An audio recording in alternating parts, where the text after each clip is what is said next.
Welcome to our small business webinar program presented by Bank of America. Today's session is Power Your Business with a Sales Flywheel, and we are going to learn why a sales flywheel is stronger than your traditional funnel, the difference between marketing and sales and how to really balance them both, and how to develop a self-sustaining customer acquisition process that works for you. I'm Molly Heffernan, Vice President of Marketing at the Tory Burch Foundation, and I am joined by Dora Rankin, Sales Strategist, Fractional CEO, a business advisor who customizes her coaching efforts for women in all stages of business. She has spent over 25 years empowering women and is certified in empowering women's leadership from Cornell University. The author of The Heart Cell, a guide for women entrepreneurs seeking financial freedom. I have chills as I say that. And today I am just so thrilled to share space with Dora, glean her insights. And I think today, hopefully we all walk out with a new way to think about building a winning sales strategy. Few reminders, after Dora's presentation, we are going to have plenty of time for Q&A. So please put your questions in the Q&A box. As you can already see, that chat moves fast. So put your questions in the Q&A box so we don't miss them. Take notes, do what makes you feel right, but today's session will be recorded so you can go back and replay for anything that you want to double click on.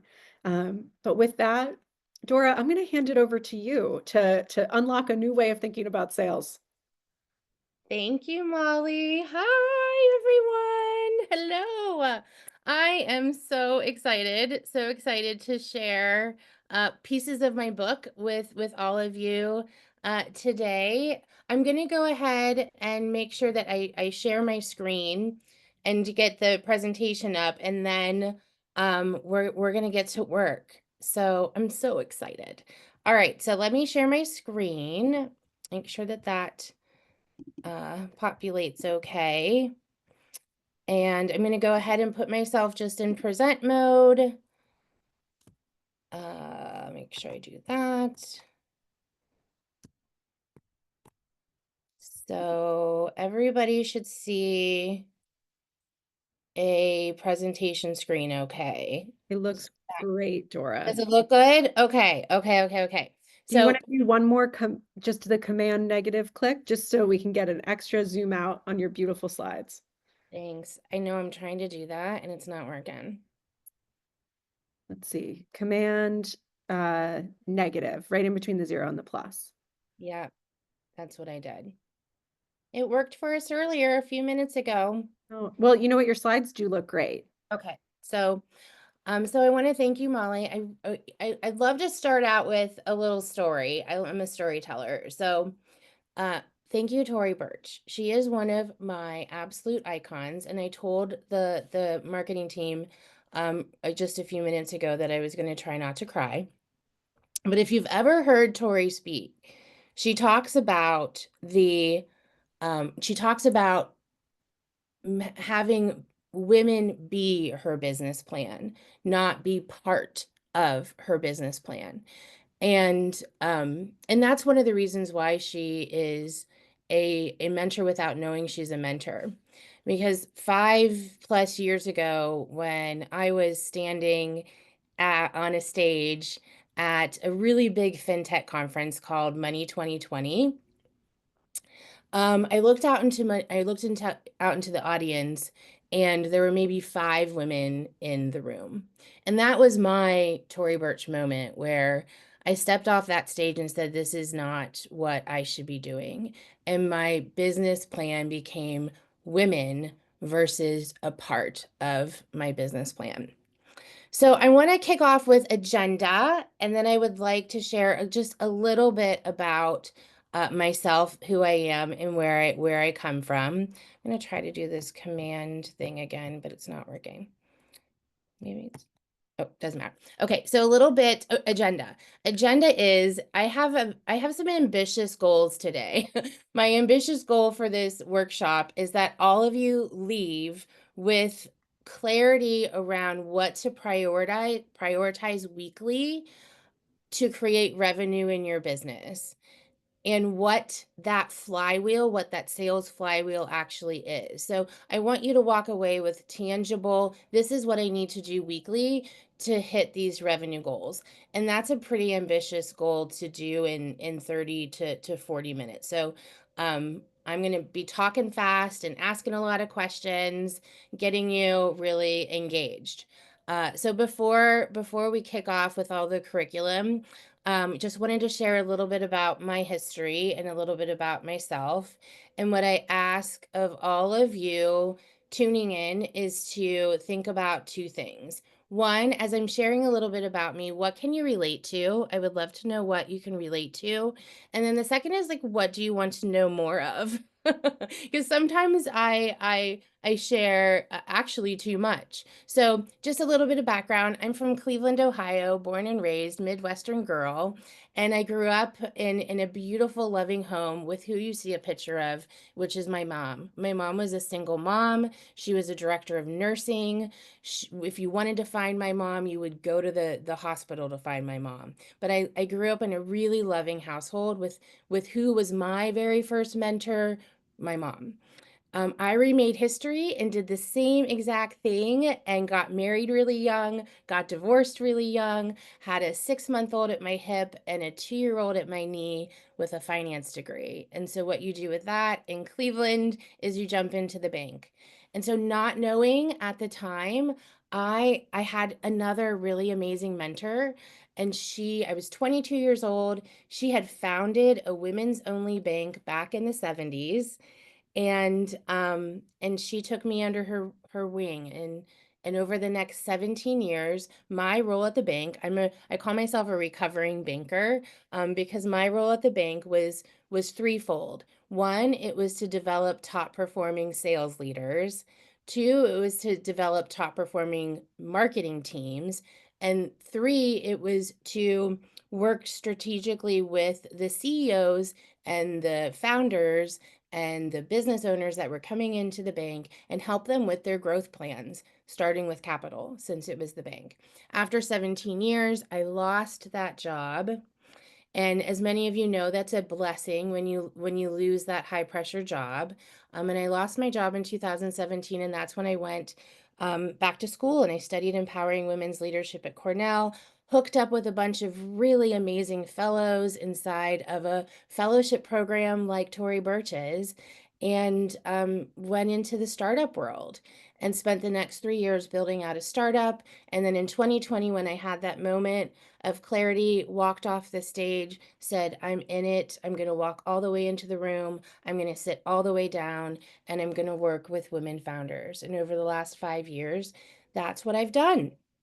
And one of the things that I've found over the last few years is that women really struggle with sales, period. They struggle with the word, they struggle with understanding it, they don't know really where to start. So a few years ago, I wrote the book called The Heart Sell.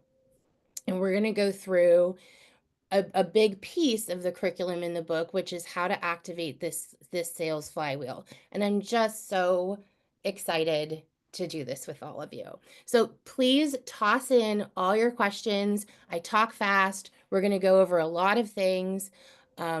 If dogs bark, we're going to just let them bark. The power of Zoom. But here's my very first question for all of you. And why I'm asking it to kick it off is, when I was sending my presentation to whenever I send my presentation to an organization, one of the first things I get back is, you know what, I don't want to intimidate. I'm really nervous that we're gonna intimidate the audience by coming out with such an audacious goal of, are you going to make $100,000 a month? So I share that because the very first question that I have for all of you is really important. And that question is do you believe in yourself, and do you believe in your business enough to know that you can make, I use $100,000 month as just a dollar, But whatever that revenue goal that you have for your business, whether it's for the week, for the month, for the year, do you really believe in yourself and do you really believe in your business that you can reach the milestone that's really big? And I start there before we go into the question of how do we do it. I start there and I start with that question that if you don't believe in yourself and your business enough, then it's going to stop you in your tracks and it's going to stop you from doing the things that may be uncomfortable. And what we're going to talk about today can be uncomfortable. So that's why I put in, can you reach $100,000 months? It's not so you're like, oh my gosh, that's not going to happen, or I'm too new, or whatever that situation is. It's for you to have unwavering belief in yourself and in your business. Because here's the deal: strategy and action and anything you do in your business, it's going to fall flat if you don't believe. So for today, if you're struggling with belief, that's okay. We all go through that, but I'm going to ask you to borrow mine because I know that all of you can reach those big audacious revenue goals. I see it all the time. So, once we have an understanding of, oh my gosh, I really have to like believe that I can do this, then we can talk about how to activate the sales flywheel, activate this revenue in our business that is sometimes a mystery. It's sometimes a mystery to us.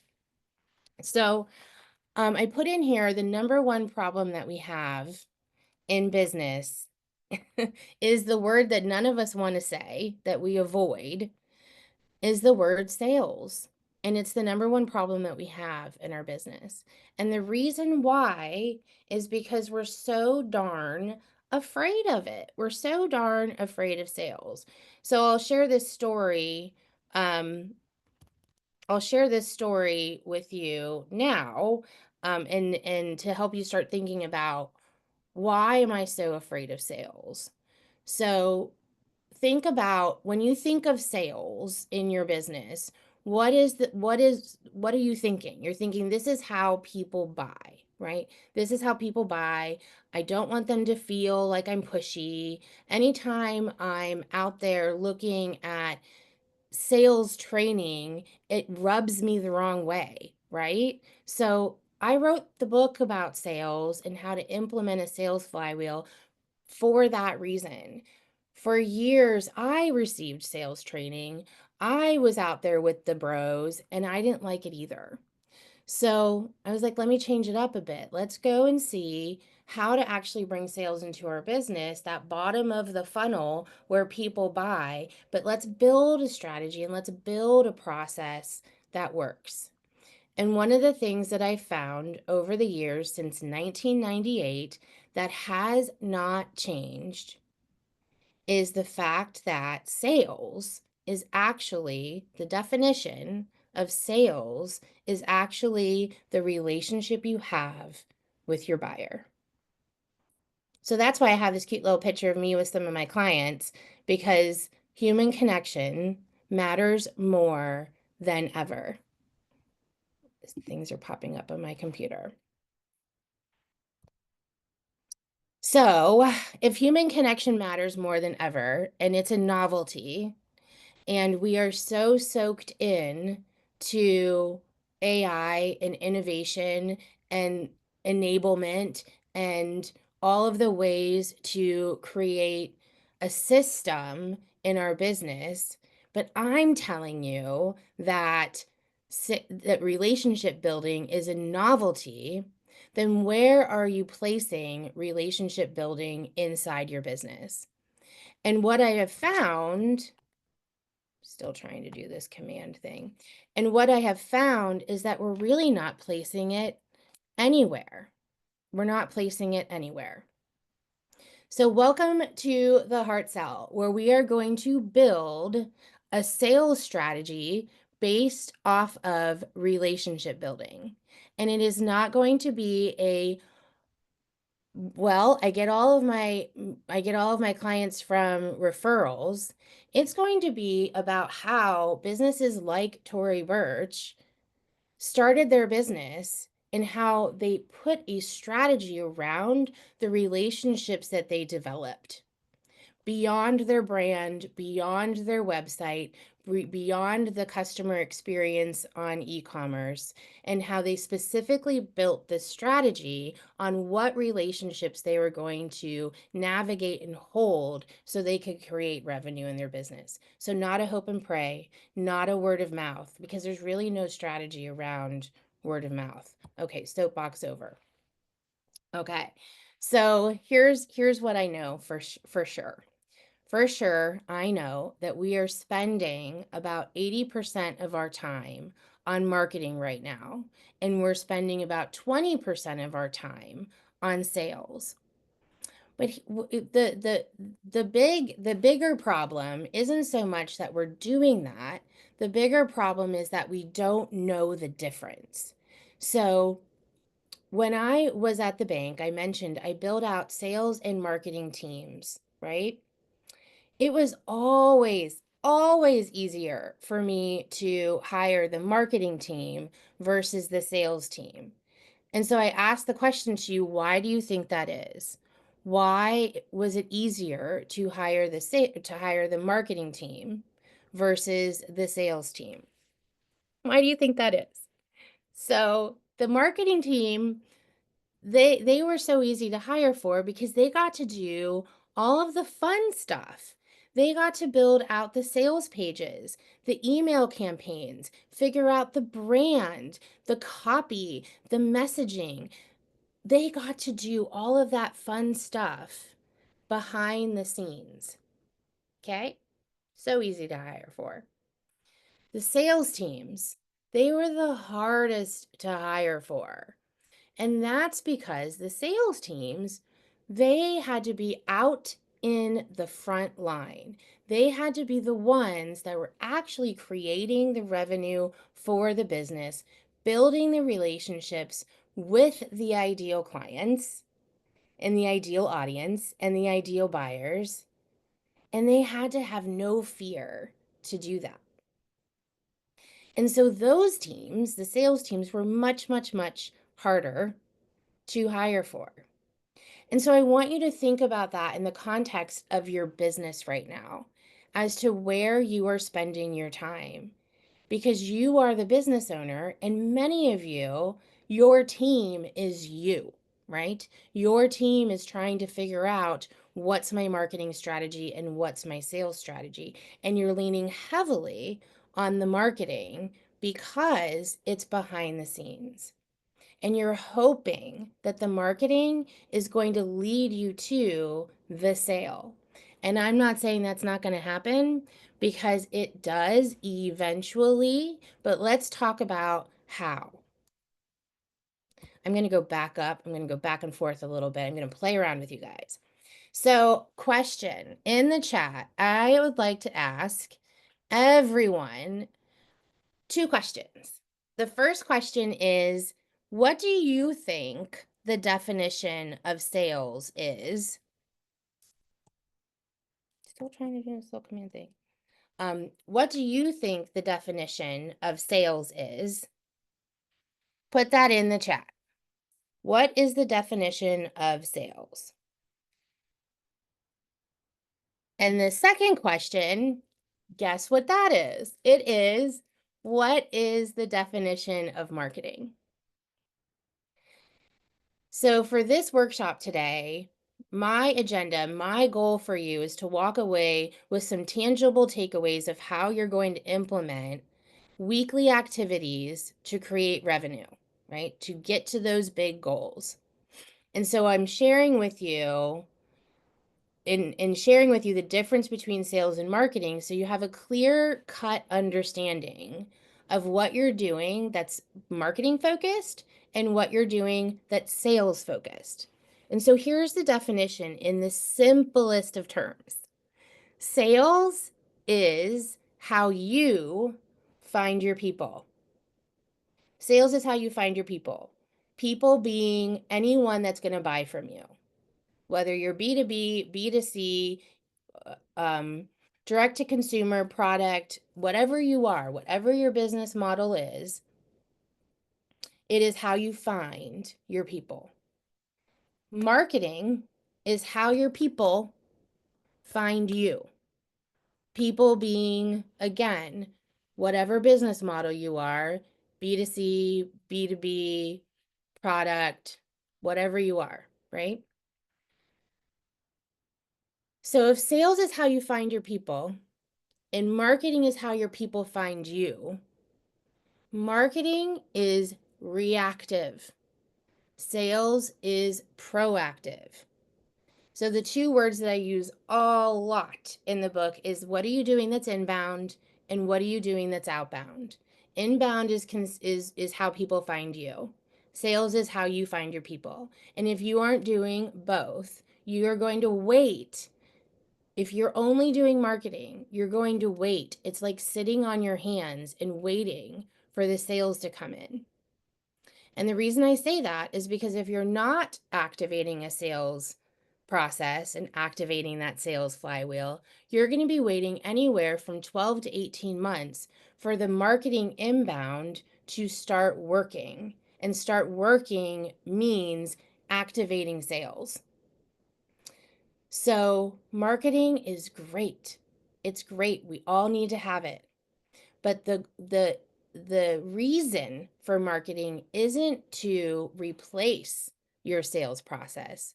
The reason for marketing is to enhance and nurture your sales process. So what is your sales process? Ready? Your sales process is not the following.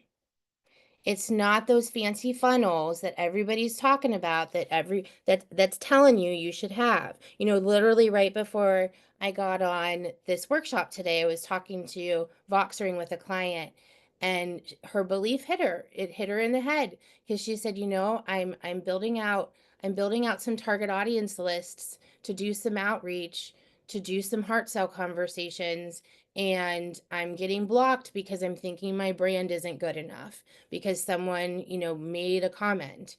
And that's why I started this workshop with belief, guys, because it stops us in our tracks. And it stopped her in her track that very moment, walked her off the ledge, and got her back into generating revenue activities. So I say that because we can get so shiny, like, oh my gosh, so and so's doing that. I should do that. And maybe if I just post more, it will work. Or I've done great with referrals thus far, so I'm just going to stay on the referral train because it's worked thus far. So I share these because can you relate to any of those things, right?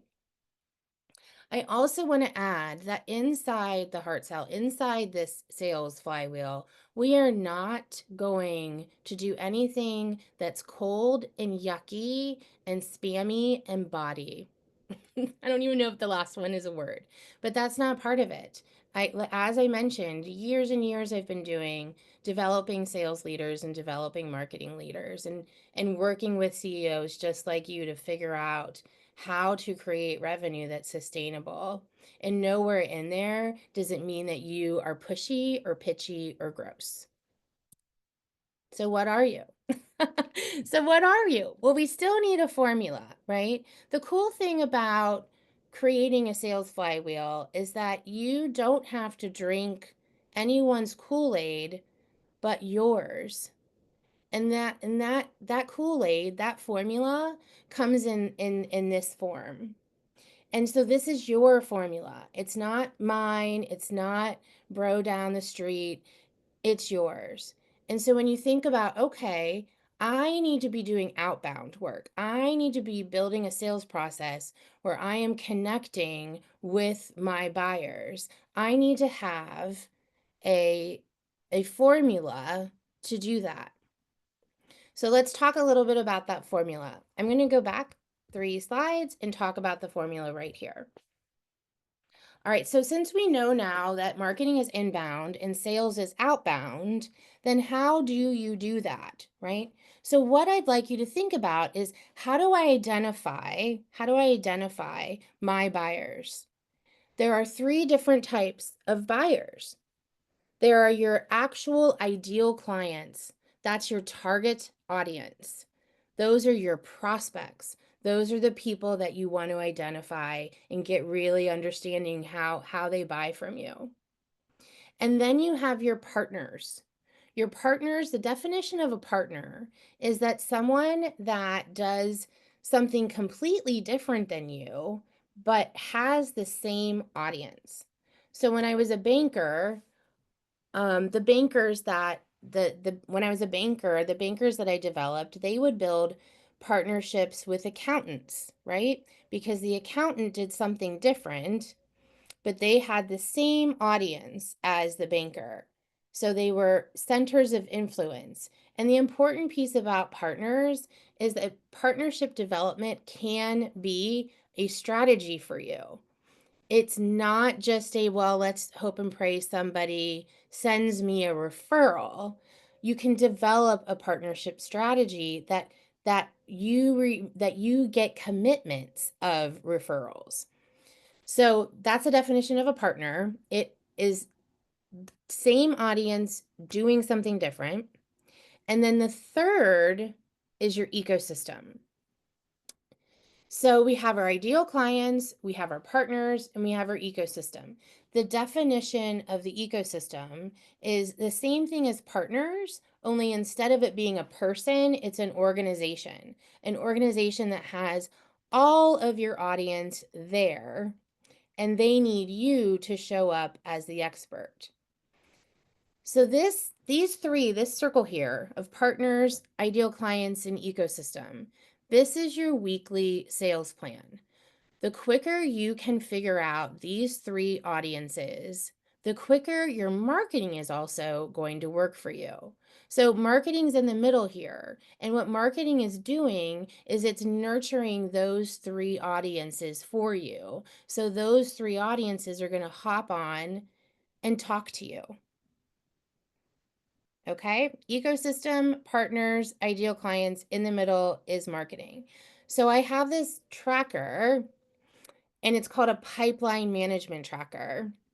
And on this pipeline management tracker, you're tracking your ideal clients, your partners, your ecosystem, and then what you're doing weekly around your marketing to nurture those three areas. This is all outlined in the book because I know it's a lot for a 30-minute talk.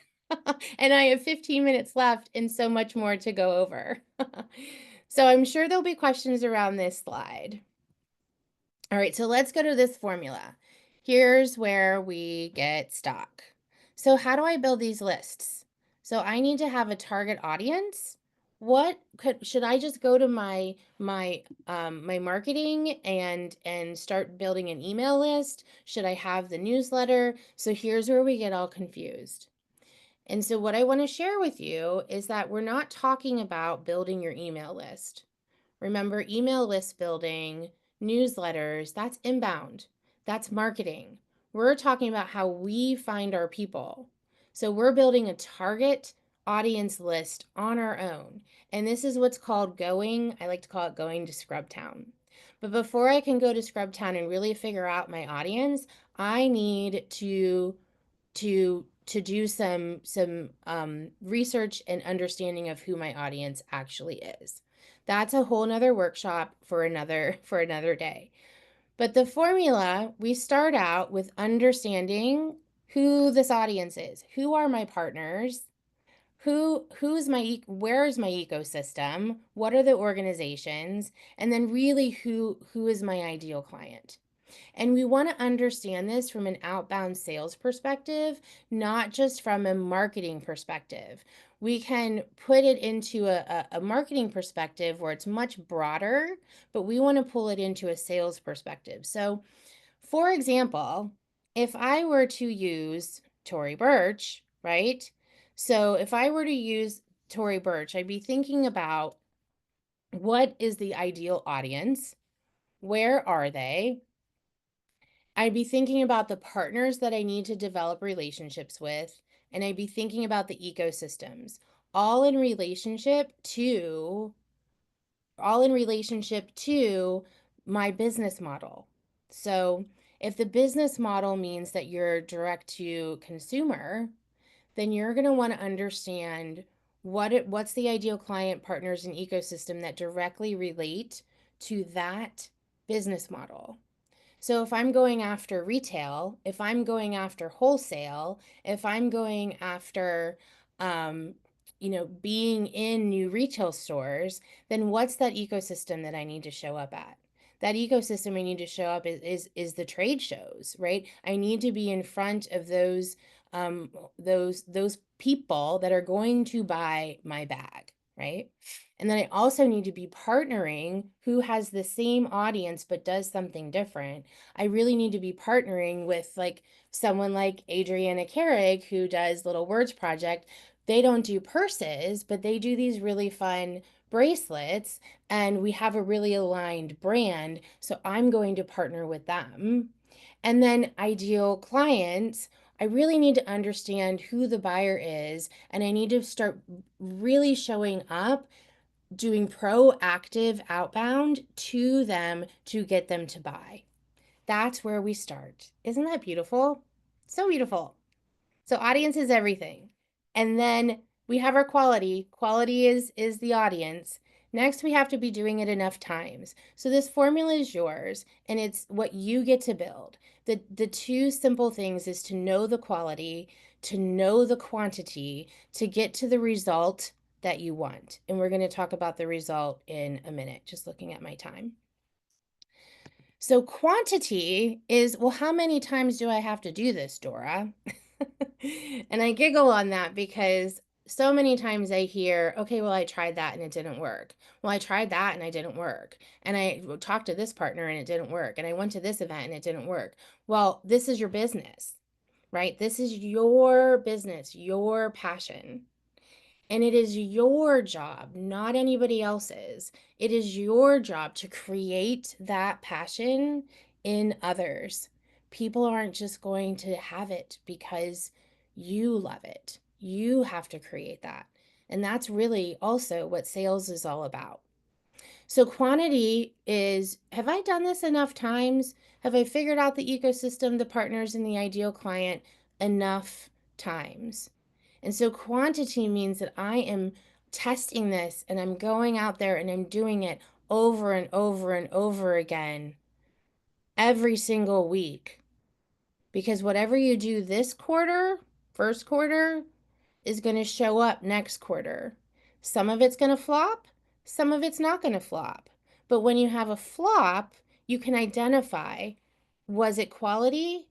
Was it quantity? Was it both? What's the data? What can I learn from this? Right? So there's a lot of overlap. Any of the my marketing gurus in here are going to say, "Oh my gosh, sales and marketing are so alike." They are, yet they are also so different, right? Okay, so now we know I need a quality audience of 3. I need enough. And now what do I do with that? And now here's where the scary part comes. The result. So the Q times Q equals our formula. Quality times quantity equals results. The result is I need to talk to my people. I need to talk to them no matter where I am in my business, whether I'm starting out or scaling. I need to talk to them. And I mean more than talking to them by going live or doing a reel or sending them a newsletter. I actually physically need to talk to them. And that's the novelty of relationship building. And this is a relationship building strategy, right?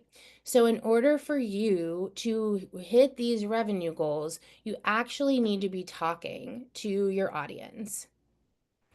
So, how do we do that? We're not going to do anything that's spammy and yucky. So, what do I really need to be doing? So, let's say I have a list, right? So, now I have a list. I want to get in to these 3 wholesalers with my beautiful new bracelets.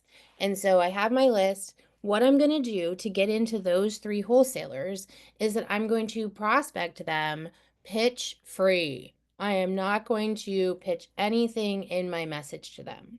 So here's the process to prospect. This is like this I'll take to my grave because this works, and it's worked for a long, long time.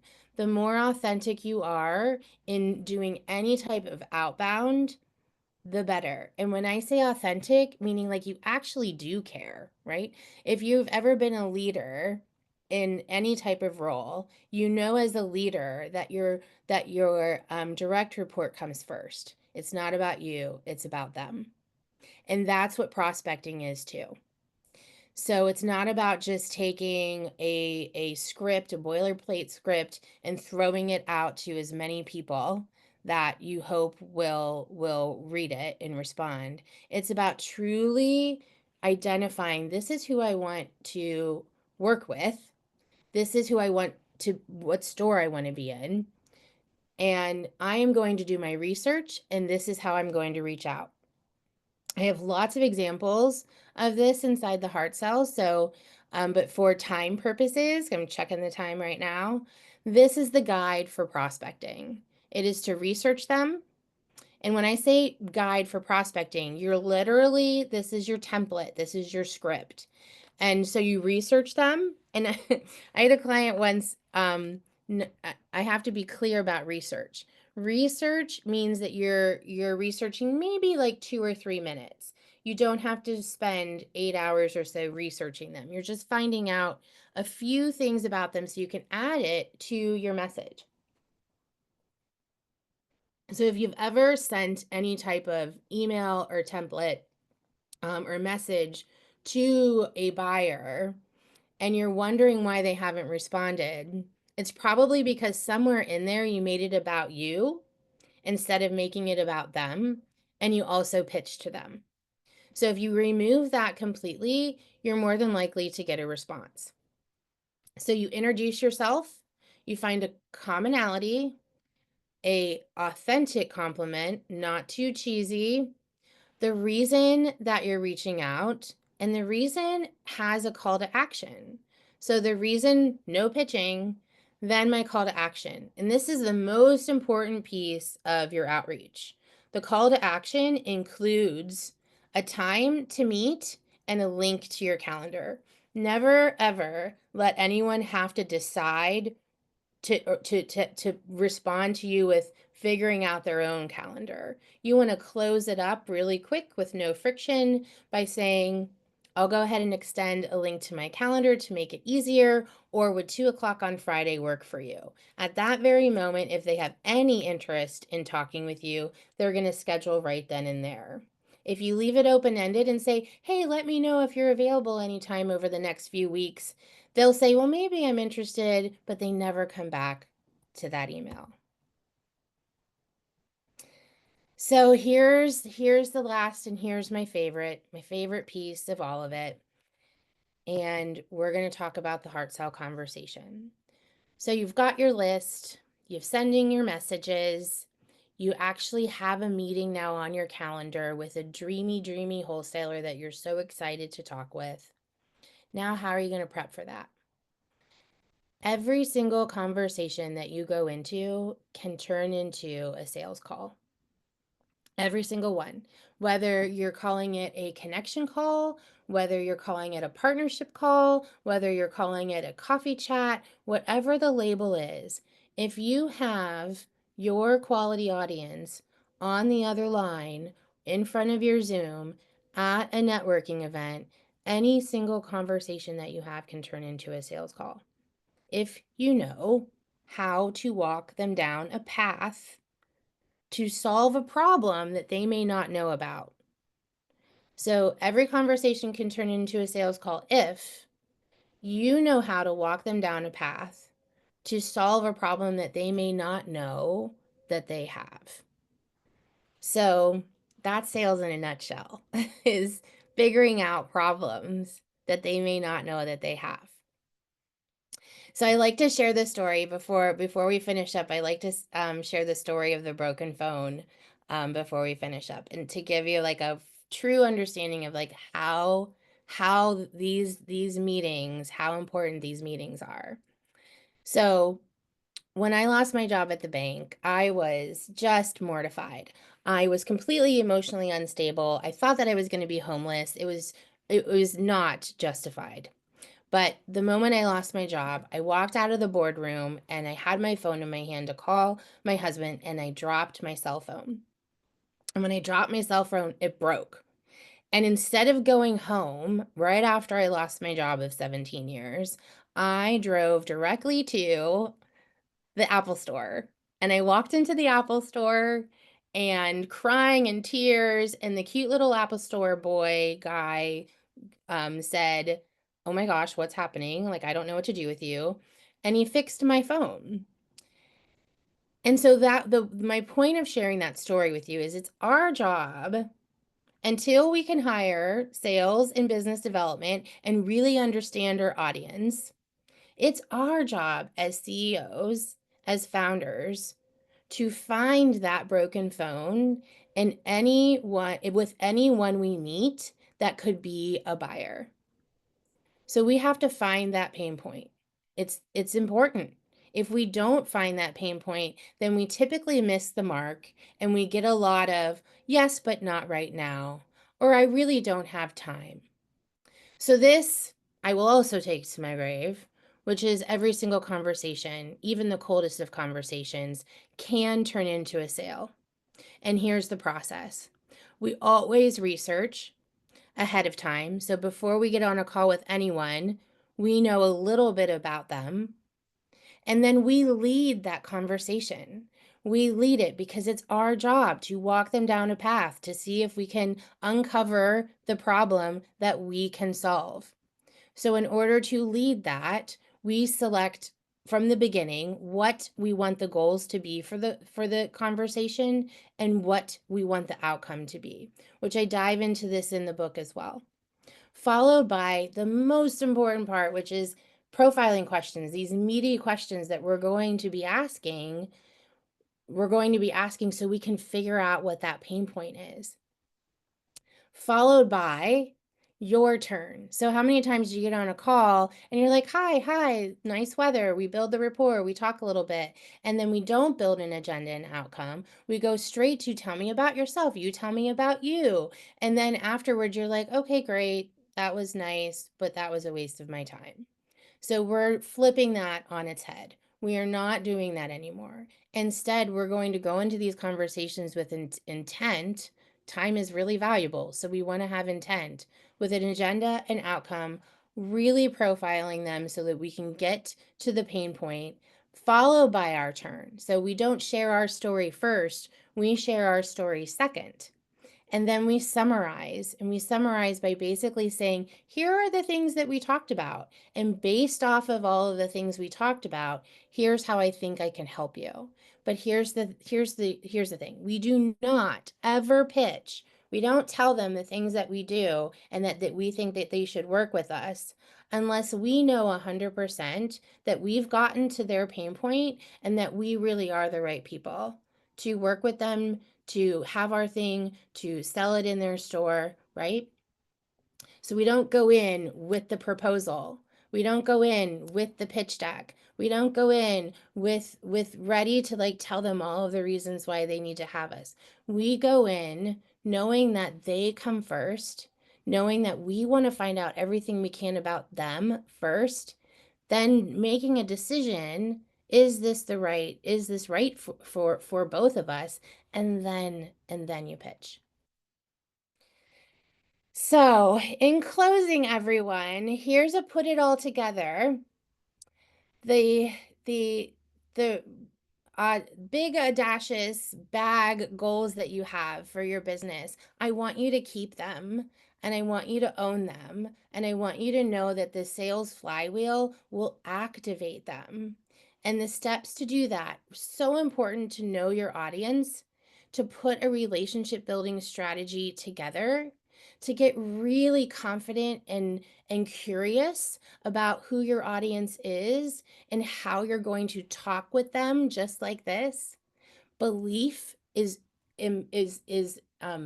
paramount that when you lose your belief, you lose your willingness to do the action and to really understand where sales and where marketing falls into your into your day-to-day, that 80/20 rule.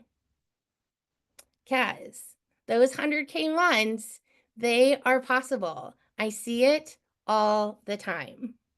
All right, so here's a photo of me with my book last year, doing a book tour with one of my clients, Little Words Project.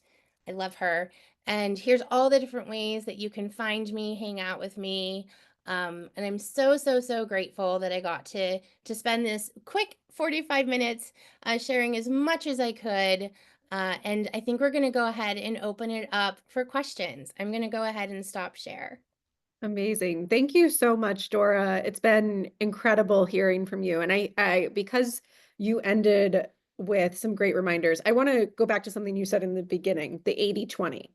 Just reground us, because a couple of people asked 80% marketing, 20% sales. What is it? Officially, you're going to walk out of here and know what is the formula. 80% sales.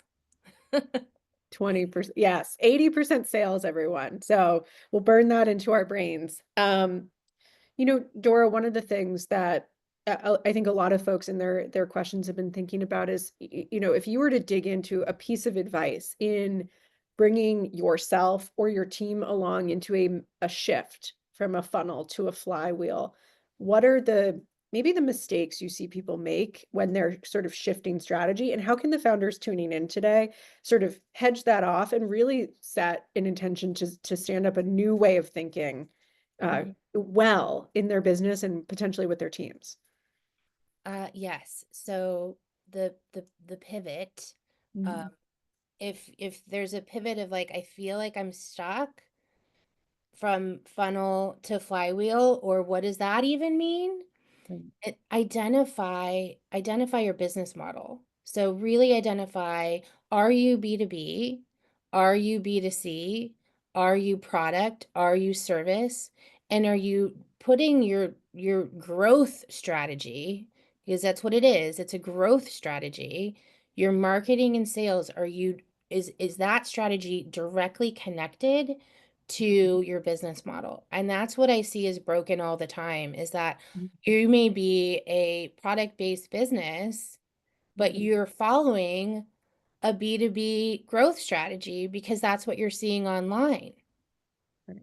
You may be an online business owner, um, but really you just have an online presence. Your buyer is somebody else, but you're following an online funnel or a digital product Mhm. strategy. So know your buyer and then put together the strategy around them, not Mhm. you picking it out because you're not sure. Well, I think that dovetails into something Patricia, who was here in the Q&A box, asked, because she is right now actively shifting to with her business and saying, I'm taking my online business to a brick and mortar.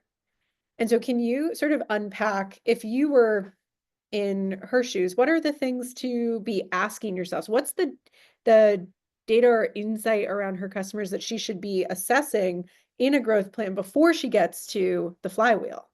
Yeah. So, oh my gosh, I love that question so much.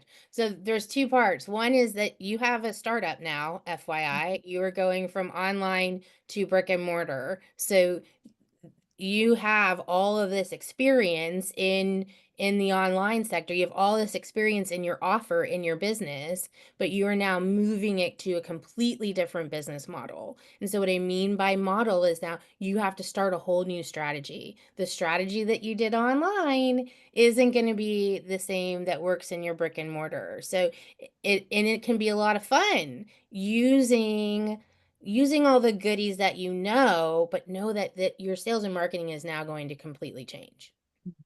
And would it be fair to say that just because you have a customer online doesn't mean that you necessarily need to move her to brick and mortar? You need to think about how she sort of how your customer may live in different places.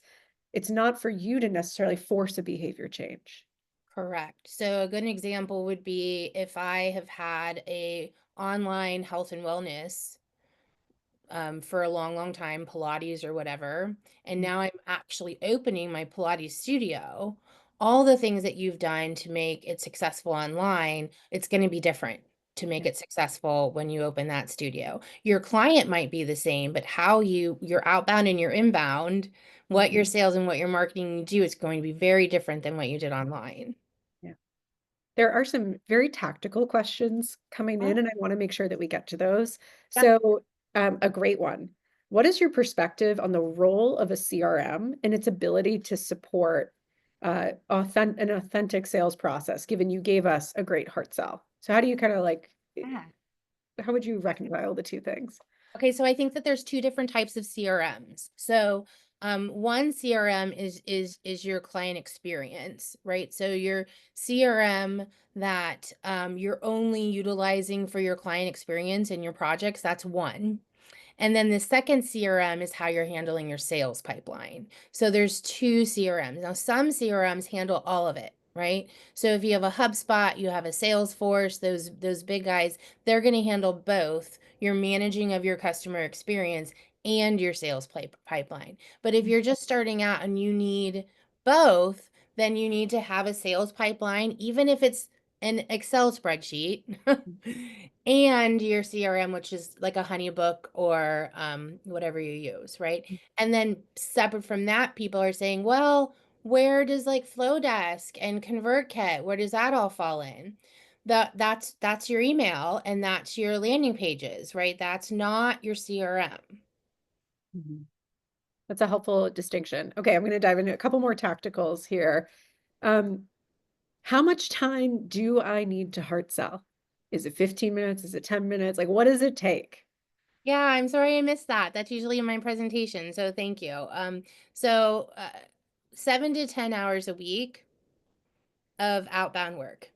Mm, Whether that means that that's how long it takes to get things scheduled, then that's where you're spending your time. But in the beginning stages, you need to have ready. Everyone like gulps when I say this.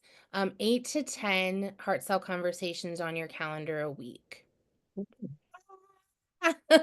I know that's a lot. Yeah. And I can tell you, even today, it's been a part of my business model forever. I still have 3 to 4 a week. Still. mm, Hmm. incredible. And so to push on one more tactical question, when you are working on that outbound prospecting and that sort of checklist you brought us through, and like what do you include?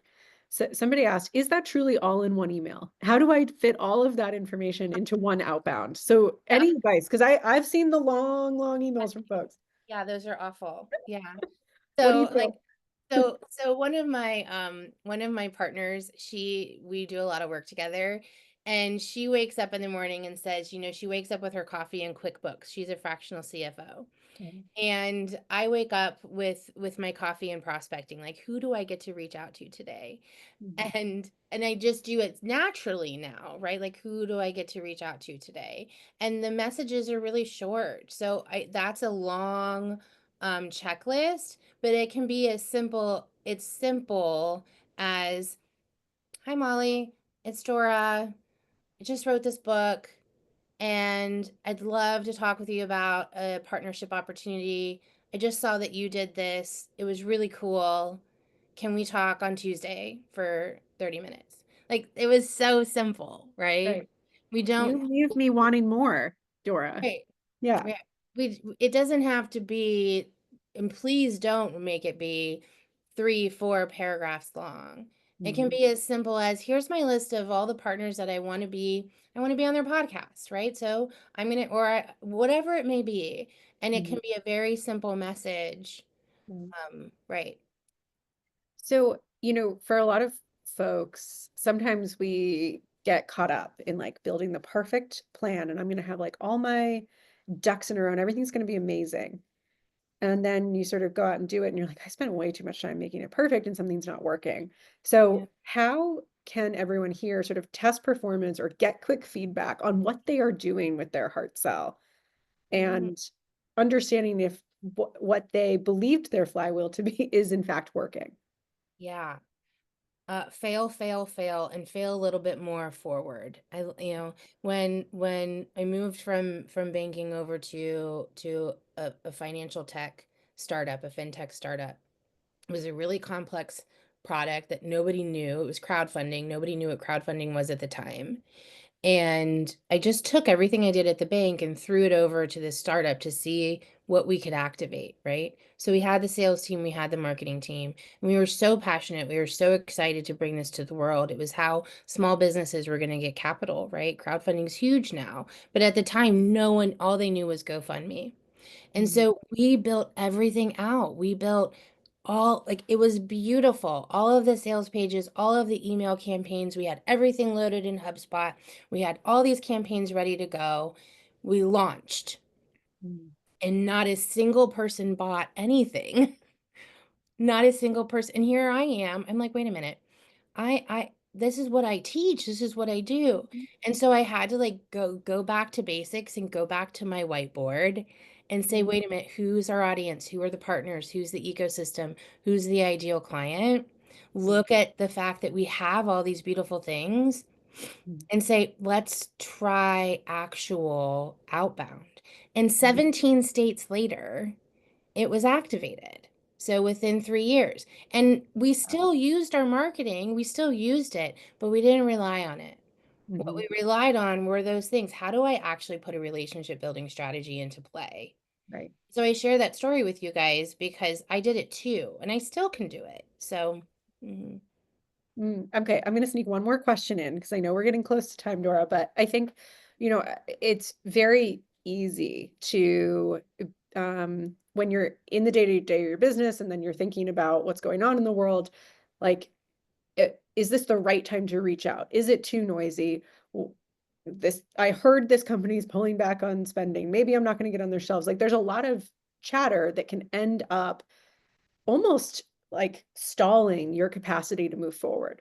So yeah. what advice do you have for everyone on here today? We're all trying to make a sale, but we're in a climate where it's hard to know, is this the day to reach out? Is this the time and tenor? Like, what do I do? So how do you kind of reconcile the macro environment and then the anchoring in what actually needs to get done?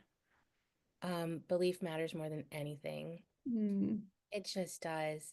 And we can't see through our blind spots. mhm, So honestly, my advice is have that mentor, have that business coach, have that person that you can say this is happening, because mm, that's just belief. You just need to be walked off the ledge. mm. Well, I mean, I have chills. What a more perfect way to put a fine point on everything that you have brought to us today. And I'm so grateful for this session and grateful to every founder who has tuned in to learn from Dora